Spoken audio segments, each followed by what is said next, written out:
आणि महत्त्वाची बातमी आपण बुलेटिनच्या सुरुवातीला आज पाहणार आहोत। उपमुख्यमंत्री एकनाथ शिंदेंनी आपल्या मुंबईतल्या नगरसेवकांना वांद्रे इथल्या ताज लँड्स एंड या पंचतारांकित हॉटेलमध्ये सध्या ठेवलेला आहे।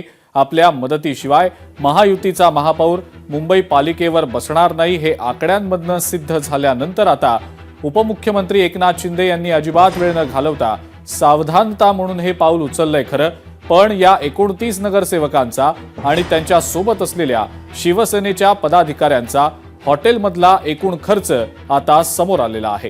ताज लँड्स एंड हे हॉटेल मुंबईतल्या अनेक महागड्या हॉटेल्सपैकी एक आहे। इथं एक दिवस राहणं किंवा एक वेळचं जेवण सुद्धा सर्वसामान्य मुंबईकरांच्या आवाक्याबाहेर आहे। अशा हॉटेलमध्ये राहणं किंवा खाणं हे सर्वसामान्य मुंबईकरांसाठी खरं तर स्वप्नवत असतं आणि अशा हॉटेलमध्ये तब्बल 29 नगरसेवकांना आणि काही पदाधिकाऱ्यांना काही दिवसांसाठी मुक्कामासाठी ठेवल्यानंतर अनेकांच्या भुवया उंचावल्या।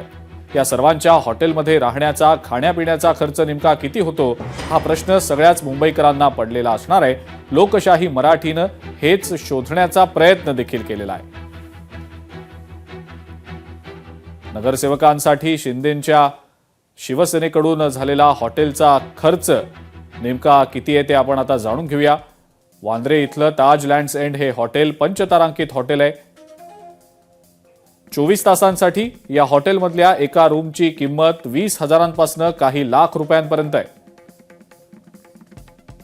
सध्या शिवसेनेचे 29 नगरसेवक याच हॉटेलमध्ये मुक्कामाला आहेत आणि त्यांच्या एका रूमचा खर्च हा 24 तासांसाठीचा अंदाजे 33,000 रुपये इतका आहे।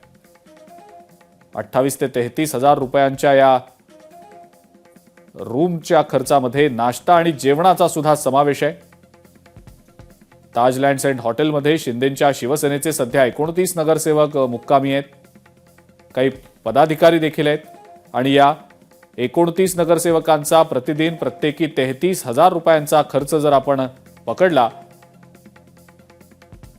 आणि 70 जणांचा अंदाजे हॉटेलमध्ये वास्तव्य आहे असा आपण अंदाज धरला तर सध्याची जी माहिती मिळते त्यानुसार ताज लँड्स एंडमध्ये शिंदेंच्या शिवसेनेकडून 35 रूम्स बुक करण्यात आल्याची माहिती मिळते। एका दिवसाचा खर्च हा जवळपास 10 ते 12 लाख रुपयांच्या घरात जातो तर 3 दिवसांचा खर्च हा थेट 36 लाखांच्या आसपास आहे। शिवाय या पंचतारांकित हॉटेलचा कॉन्फरन्स हॉल जो आहे तो सुद्धा वापरला जात असल्यानं त्याचाही अधिकचा खर्च असणार आहे। उमेश करंजकर आपले प्रतिनिधी या संदर्भातली माहिती आपल्याला देत आहेत। उमेश, नगरसेवकांसाठी शिंदेंच्या शिवसेनेकडून जो खर्च आता ताज लँड्स एंडसाठी केला जातो आहे त्या खर्चाचा एक अंदाजे तपशील आपल्यापर्यंत आलेला आहे। उमेश, काय नेमकी माहिती आहे या संदर्भातली? अजिंक्य, महाराष्ट्राला आणि मुंबईला हॉटेल पॉलिटिक्स काही नवीन नाही, कारण 2019च्या ज्या निवडणुका पार पडल्या त्यानंतर कशा प्रकारे हॉटेल पॉलिटिक्स महाराष्ट्रात आणि मुंबईत सुरू झालं हे संपूर्ण महाराष्ट्राने आणि देशाने पाहिलेले। आताही मुंबई महानगरपालिकेच्या निवडणुका पार पडल्या आहेत आणि त्यानंतर पुन्हा एकदा हॉटेल पॉलिटिक्स आपल्याला पाहायला मिळते।